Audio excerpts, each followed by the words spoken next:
Thunder! Thundercats! 12 underrated cartoons that went to the future or reimagined themselves. There is a multitude of movie franchises whose longevity is the direct result of reboots. To those of you who are wondering why it is that a reboot crops up in the first place, there are two major reasons. Firstly, a reboot is expected when a film is a huge box office success, and secondly, when a flick does not fare that well. Focusing on the latter case, a film or a series with a lot to offer in terms of story, but that was initially stalled by either bad reviews or low earnings, can revive itself through an exciting, thrilling new take. But mind you, with every good reboot, there are plenty of bad ones that are only interested in milking money from the fanbase. Hence, keeping in mind that reboots tend to be in one extreme or another, extremely successful or highly disappointing, we are going to take a very good look at 12 of the most underrated cartoons that went to the future, or let's just say, reimagined themselves. Before we go into our explanation, we have a very small request. If you like our content, please support us by subscribing to our channel. This is a small click for you, but for us, it means a lot. Thank you. Let's begin.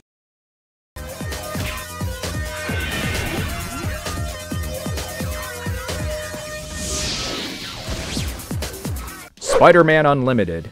While covering the shuttle launch of John Jameson's solo mission to counter Earth, Spider-Man discovers symbiote villains Venom and Carnage boarding the shuttlecraft and does his best to stop them. The Synoptic. However, he is unsuccessful, and soon contact with the shuttle is lost. No wonder Spider-Man is held responsible by the media as well as the public, and even has a bounty placed on his head. Jameson is eventually able to contact Earth through a distress signal, leading Spider-Man to borrow nanotechnology from Reed Richards of the Fantastic Four. He uses this to design a new costume boasting built-in web shooters, stealth technology, and anti-symbiote sonic weaponry. In fact, he even goes to the extent of convincing Nick Fury to let him rescue Jameson, and ultimately makes his way to counter Earth. Upon arriving, he finds the High Evolutionary, a human tired of humanity, and Bestials, the dominant species who are a fusion of humans and animals. What are you guys?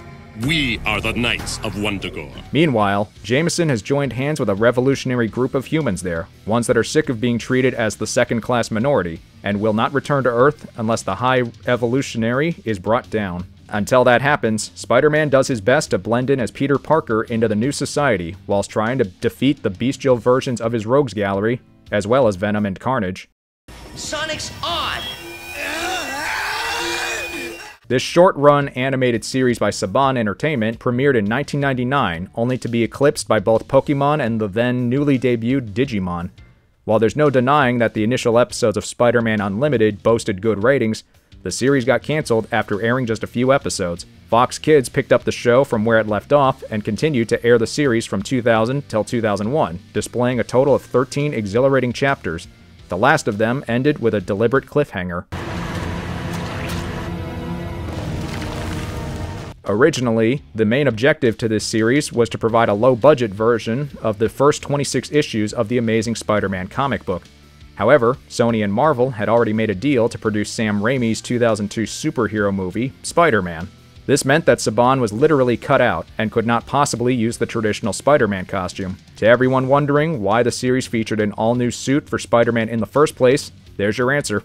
The original idea had Spider-Man stranded on Counter-Earth, only to discover that his Uncle Ben was very much alive, and that this Earth's version of Peter Parker had become evil after encountering the alien symbiote. Marvel didn't like the whole idea of moving ahead with two versions of Spider-Man precisely because of ongoing backlash to the 90s Clone Saga from their comics. The end result was that the idea of a Uncle Ben and a second Spider-Man was scrapped, and instead, Venom and Carnage were added to the series. Unlike the previous series that mainly used digital ink and paint for animation purposes, here the series was entirely made via traditional cells. Also, you will be quite surprised to know that a framework for the second season, featuring 13 episodes, was created, with 6 scripts produced. But sadly, the episodes were never animated. The second season would have focused on the solo adventures of Spider-Man after he was done helping the revolutionary group overthrow the High Evolutionary and restore peace on Counter-Earth. It would have seen the hero making his way back to Earth. Anyway, coming back to Spider-Man Unlimited, remember the nanotech suit the hero donned? Well, the suit actually featured a cape, which is more like a holdover from the creative team when they briefly considered adapting Spider-Man 2099. In short, Patrick Archibald's series certainly deserved way more than just 13 episodes. I am Skeletor, Overlord of Evil! He-Man and the Masters of the Universe. Eternia is a world of myth, magic, and advanced technology where the strangest of creatures roam, great heroes achieve extraordinary deeds, and spiteful enemies bring about immense destruction. The source of the universal knowledge lies deep within the Castle Grayskull. That was hidden eons ago by the Elders of Eternia. The lead character in the series is Prince Adam, the young son of King Randor. Prince Adam, initially a spoiled, carefree heir to the throne, ultimately accepts his destiny and is granted the Sword of Power. Endowed with fabulous secret powers, he is transformed into He-Man, the most powerful being in the universe. Now it is up to He-Man and the Masters of the Universe to guard Castle Grayskull and all of Eternia from the former's tyrannical uncle and archenemy, Skeletor, and his evil minions. With Skeletor aiming to conquer the mysterious fortress from which He-Man draws his powers, the Dark Lord has to be stopped before he has enough power to rule all of Eternia and possibly the whole universe. He-Man and the Masters of the Universe aired on Cartoon Network's Toonami, spanning 2 seasons and spawning 39 episodes. You will be surprised to know that this cartoon show even brought back numerous writers from the original series, Larry DeTio for instance, though credit goes to creator Michael Halperin for coming up with such an incredible American-Canadian animated venture. The 2 seasons did manage to capture the true essence of the 1980s animated series, whilst applying much more mature direction. The fact that this version attempted to return the legend to its roots and provided much more depth for each of the characters gave this reboot a fresh spin, making it all the more interesting. The series featured all the same characters from the old He-Man, but improved character development and a much crisper storyline. Even the villains, for that matter, are so much more detailed here. Skeletor and Evelyn unquestionably deserve a special mention of their cunning and wicked ways.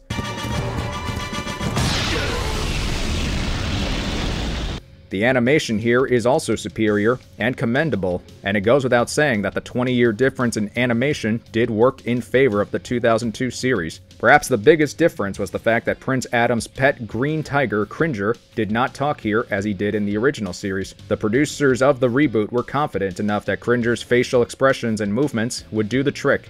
And thank God they did. Well, it would not be wrong to say that the new He-Man can be regarded as an equal to its predecessor, if not better. But we will leave that for you to decide. We highly recommend.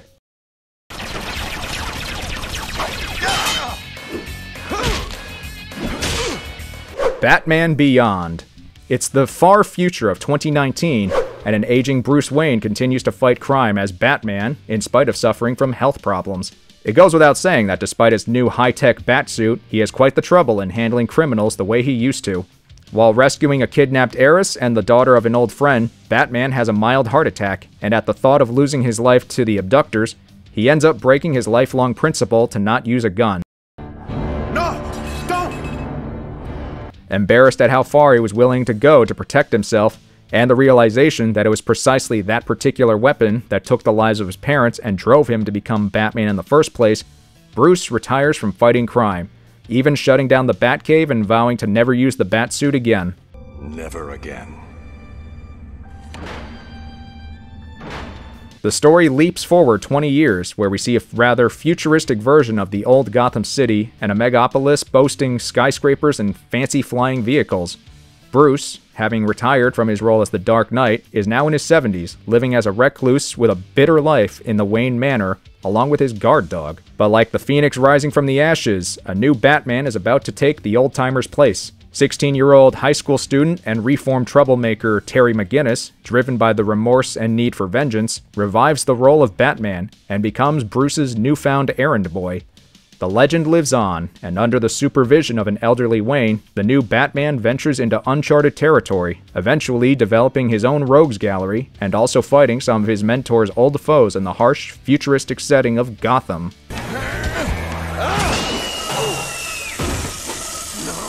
Created by Bruce Timm, Paul Dini, and Alan Burnett, Batman Beyond is the 4th and final series in the DC animated universe, spanning 3 seasons and releasing 52 electrifying episodes. Produced by Warner Bros. Animation in collaboration with DC Comics, this superhero animated TV series not only boasts a current IMDb rating of 8.1, but also has a massive cult following.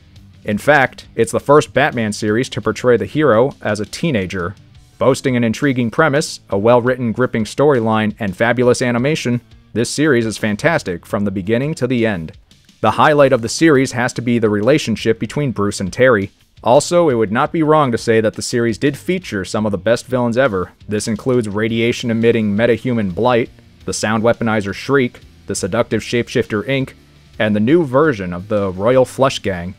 In fact, the whole futuristic idea, the new villains alongside the old, an incredible voice cast, and some smart, witty dialogue makes us wonder, why wasn't there a 4th season? If you're a fan of the previous cartoon series, and even the comics for that matter, you have every reason to relish this show. We highly recommend that you give this a shot.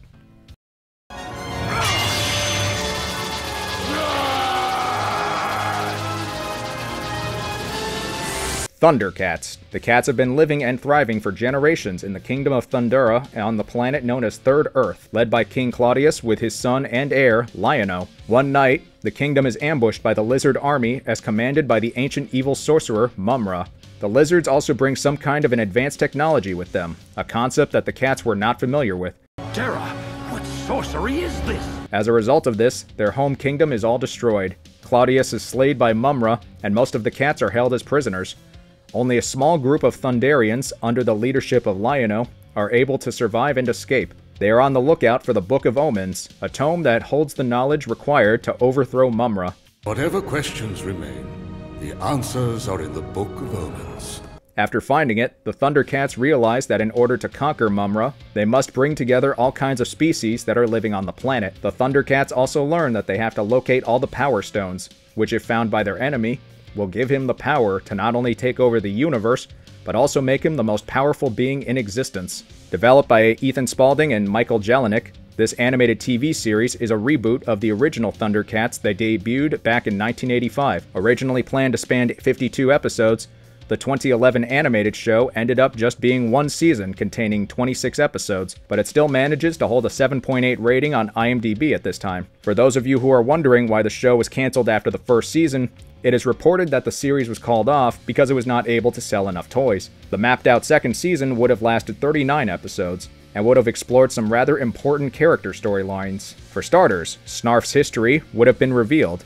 Mumm-Ra would have been at odds with Lion-O, respecting his nobility, but also resenting him at the same time for not saving her. Lynxo would have made an appearance, and Slith would have deceived Mumm-Ra to help Lion-O. Now, that would have been something, right? Anyway, coming back to the storyline of the reboot, the series took on a much darker cinematic approach compared to the original, adding more shades of gray to the story, and putting way more focus on the construction of the characters. The whole idea of retaining the original elements and adding new, attractive features to the story worked mostly in the favor of the reboot. If you pay close attention, you will see how the cartoon has kept the essence of the original intact. There are some who have addressed this version as being more fruitful than the original, and there are some who still think the predecessor was way more successful. But you cannot deny that the new version did bliss us with some of the best cartoon episodes ever. Definitely worth watching.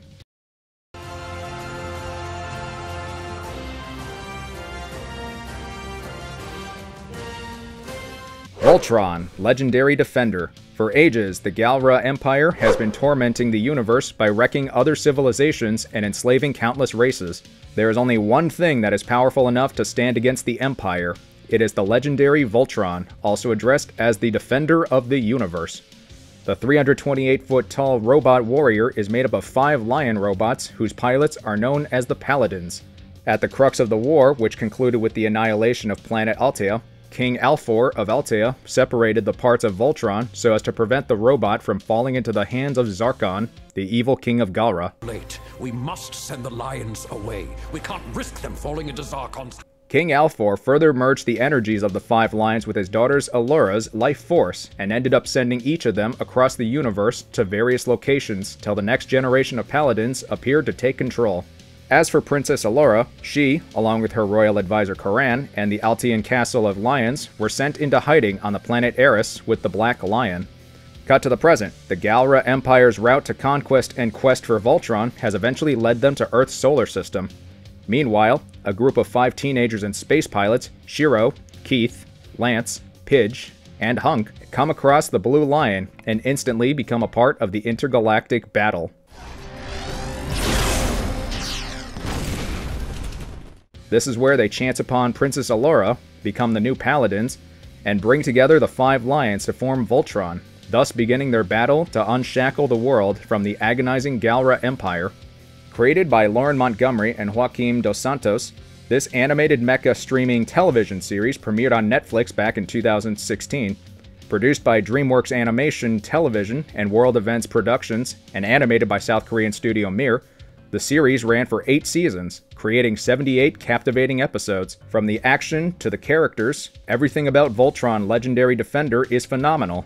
The style of animation, although kept similar to the original series, looks top-notch here. Even the storylines do a spectacular job of holding your attention and making you wonder what will happen next. The characters are exciting, the pacing is admirable, and you just cannot miss out on the battle scenes here. They are without a doubt some of the best animated sequences you can find. The fresh take of this version here is also backed by strong characterization, which in turn makes the storyline far superior to the original.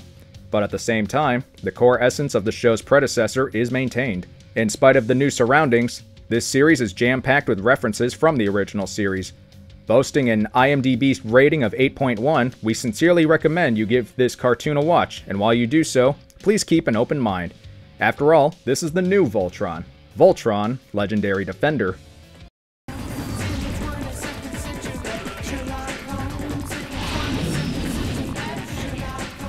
Sherlock Holmes in the 22nd century. Set in the year 2103 in New London, Inspector Beth Lestrade of New Scotland Yard is relentlessly pursuing the horrifically distorted French rogue geneticist Martin Fenwick, when it suddenly dawns upon her that his companion happens to be none other than the 19th century criminal genius Professor James Moriarty. Moriarty? My master, your worst. It is further discovered that he is not the real Moriarty, instead, a replica who was created from the cells extracted from his corpse that Sherlock Holmes had buried in a Swiss ice cave. Lestrade is aware that Holmes' body has been well preserved since his death in a glass-walled, honey-filled coffin lying in the basement of New Scotland Yard.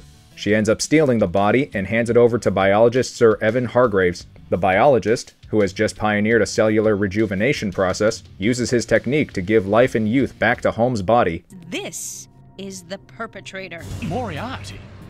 He was laid to rest centuries ago. All of that is done so that the detective can once again fight Moriarty. Holmes comes back to his Baker Street rooms, which had been conserved as a museum. Lestrade's CompuDroid is also able to access the original Watson's journals and take up his name, appearance, vocal sound, gestures, and movements. This is done in order to aid Holmes not only in his crime-solving chores, but also help him adjust to the new surroundings of the Great Britain, especially in the 22nd century. You know the answer to that.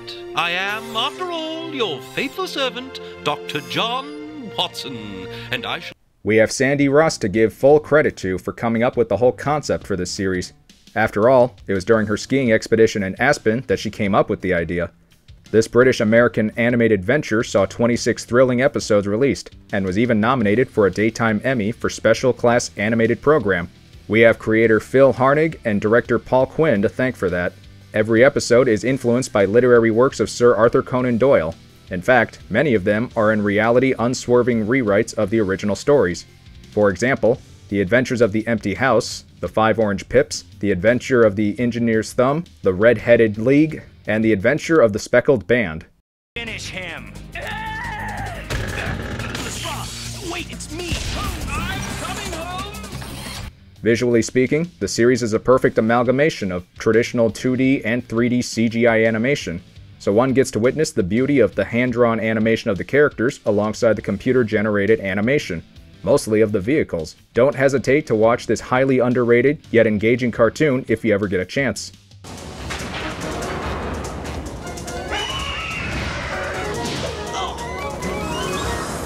The Real Adventures of Jonny Quest. This animated television series is an extension of the 1964 animated sci-fi adventure series Jonny Quest.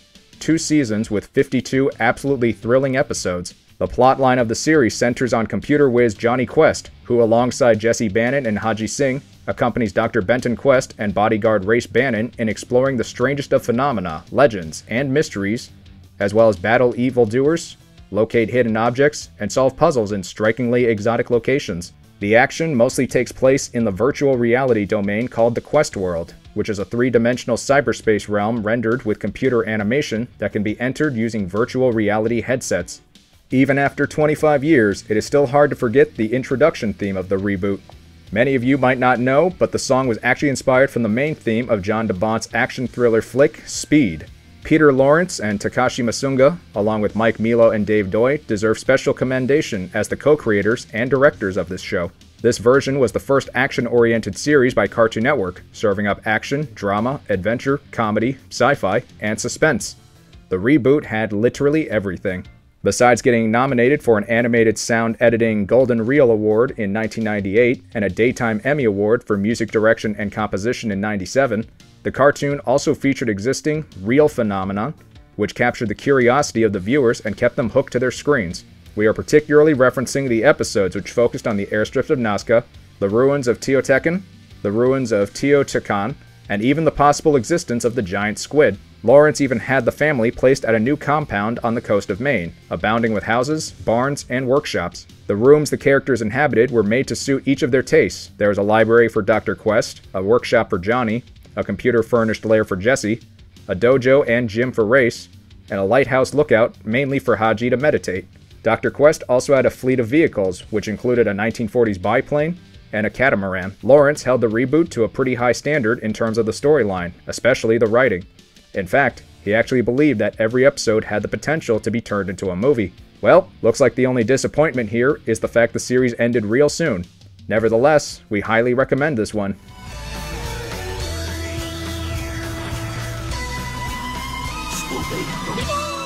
Scooby-Doo Mystery Incorporated. Fred, Daphne, Velma, Shaggy, and Scooby-Doo are a squad of the teenage mystery solvers dwelling in the small town of Crystal Cove, referred to as the most hauntedest place on Earth. The ostensibly cursed town's long history of inexplicable disappearances and its ghost and creature sightings form the foundation of the blooming tourist industry. In addition to the conventional cases that the groups always unravel, the gang finds themselves being pushed into the uncovering of a shady secret, one that is buried in the past of Crystal Cove, cloaked by unknown parties. Good job, Judy. Now all we need is the other 5 pieces, and the treasure is mine. The series also puts stress on the romantic muddles that are pulling the kids apart. There is Shaggy, who finds himself in a spot that he is not able to put his budding romance with Velma ahead of his longtime friendship with Scooby. There is also Daphne, who is craving after a trap-fixated Fred, the latter failing to comprehend that he too has feelings for Daphne. As they probe deeper into their investigation, they chance upon a creature called the Freak of Crystal Cove, who intimidates and pursues anyone coming near the haunted treasure. Buried truth will end with me. They investigate further the mystery of the curse of Crystal Cove and end up exposing the Freak's true self, none other than the Mayor Fred Jones Sr., who discloses that Fred's real parents happen to be Brad and Judy from the original Mystery Inc. This results in Fred breaking his engagement off with Daphne, asserting that Mystery Inc. is dead, and leaving to search for his real parents. Also, Shaggy's parents end up sending him to a military academy and Scooby-Doo to a farm. With the villainous Professor Pericles flaunting his 2 pieces of the planispheric disc, Scooby-Doo promises to bring back the squad together and go after him. Let's get back to the surface before... The series created by Hanna-Barbera serves as the 11th incarnation of the Scooby-Doo franchise, spawning 2 seasons and generating 52 stimulating episodes. This animated mystery comedy drama incorporates a rather tongue-in-cheek approach, showcasing increasingly outlandish technology, prowess, and setups. Also, in contrast to the previous Scooby-Doo series, there are 2 vital elements that have been added here. The first is the first serial format with an extended storyline, boasting numerous dark and scary plot elements that are in fact treated quite seriously. The second one is the ongoing relationship dramas the main characters experience. But the real highlight of the whole series is the fact that it is the first one in the whole franchise to use real ghosts and monsters since the 1985 animated series, The 13 Ghosts of Scooby-Doo. The spell is spun. No time to run. The curse begun. If you pay close attention to this reboot, you will notice how it pays tribute to the classic horror genre, seeking inspiration from many works of television, movies, and even literature in both serious and comic ways. Scooby-Doo Mystery Incorporated also deserves a special mention for redesigning the lead figures, giving them a more retro look, especially their outfits. This one's a complete classic, boasting a current IMDb rating of 8.0. Don't miss out!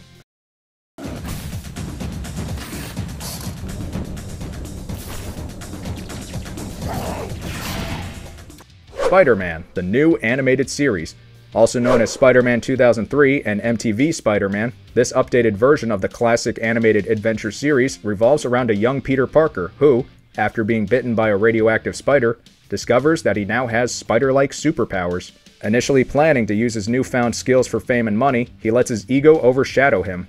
He indirectly becomes responsible for the death of his Uncle Ben when he refuses to aid a police officer catch hold of an absconding criminal. Absolutely crestfallen and ashamed of his failures and actions, he makes up his mind to put his powers to good use, fighting crime and eventually becoming the superhero, Spider-Man. Besides fighting against a miscellaneous lot of supervillains, Parker also has to balance his personal and professional life, juggling his girlfriend Mary Jane, his job as a photographer for the Daily Bugle, and a stubborn editor who has made up his mind that Spider-Man is a criminal who has to be brought down. Based on the Marvel Comics written by Stan Lee and Steve Ditko, the characters here were allowed to die on screen.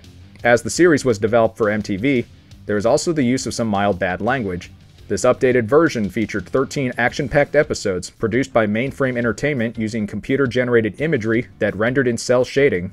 The original idea was to animate the characters in traditional CG similar to other series, but then it was decided that the characters would look more appealing, especially to the young adults, if rendered in a traditional 2D cell animation style. Hats off to the animators for using more than 200 rolls of Rolaids over the course of the season. Recalling the villains featured, the new ones are extremely interesting.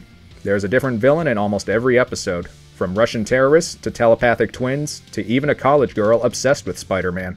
Also, the fact that the series incorporated a new formula that allowed for much more mature writing made it all the more appealing, dealing as it did with a wider range of new subject matters such as drug abuse, violence, murder, and sex. If you are someone who has still not given this a shot, don't hesitate. You will have plenty of reasons to enjoy this American-Canadian animated venture.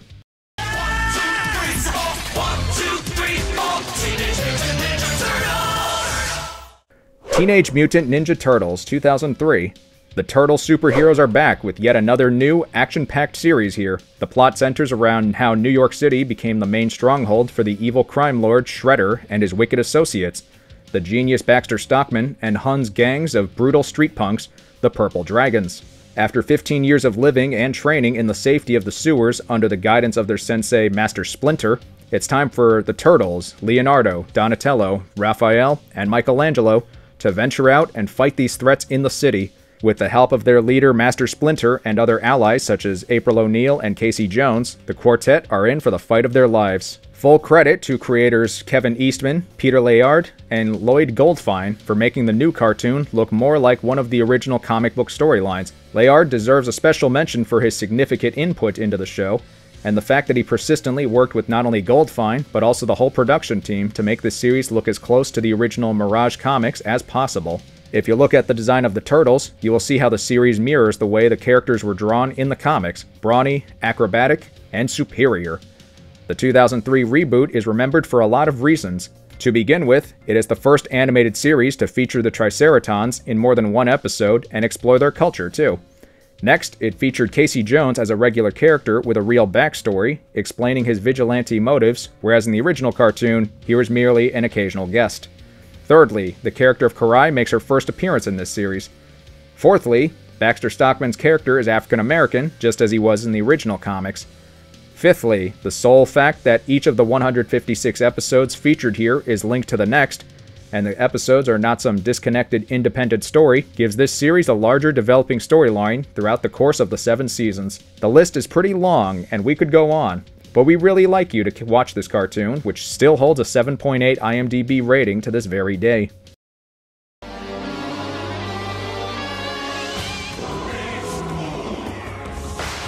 Beast Wars Transformers. This Canadian-American computer-animated TV series is set in the future of the original Transformers franchise, 300 years after the events of the 1984 series, The Transformers. Spanning 3 seasons and 52 mind-blowing episodes, the plot line revolves around a small rebellious group of the criminal Predacons, relentlessly chasing a group of the gallant Maximals, who crash land on an unknown planet.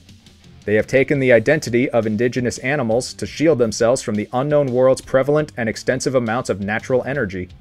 They also modify themselves into robots when it comes to battling. As the Maximals attempt to fight and stop the Predacons from vanquishing the galaxy and seek their way back home, they chance upon magnificence of the wilderness, along with the imminent danger posed by the planet's bewildering alien custodians. Boasting a current IMDb rating of 8.1, Beast Wars Transformers was the first Transformers series to display computer-animated characters. In fact, the animation was so remarkable that Clyde Klotz, the production designer of the series, won a Daytime Emmy Award for Outstanding Individual Achievement in Animation for a spectacular work in 1997. The exceedingly well-written script stood out from the crowd, despite paying tribute to the Generation 1 series. Concepts such as quitters evolving into paladins, villains proving their honor, heroes sacrificing in order to defend the innocent, and characters developing and maturing work marvelously well here. The series had everything: drama, humor, pathos, and characters that you either hate or love. But the highlight of the whole series had to be Optimus Prime turning into a giant gorilla, and Megatron transforming into a T-Rex. If this does not give you major King Kong feels, we don't know what else will. All you need to do is settle down with a tub of popcorn and some beer, and you are good to go. Highly recommended. City, with the fate of the Earth and all humanity in the balance, the Phantom is there. Phantom 2040. The role of the Phantom has been imparted more like a legacy from fathers to their sons since the 16th century, now in 24 generations. The role passed on from father to son. This means that the Phantom has always been regarded as a mystical figure, with the world believing that he is a single, immortal individual, one who has lived for centuries. Now in the year 2040, the environmental calamities and the economic resource wars from the early 21st century have destroyed the ecological balance of Earth that was once brimming with life. While the rich and the privileged continue to thrive in luxurious real estate developments, the majority of the suffering masses are forced to make their ends meet by scavenging through the refuse of the past. The largest and the most powerful of the city-states is Metropa, where the commanding megacorporation Maximum Incorporated has enlisted an army of robotic biotes, or biological optical transputer systems, to create a rather cold, steely, urban center comprised of colossal residential towers intertwined with tube train tunnels.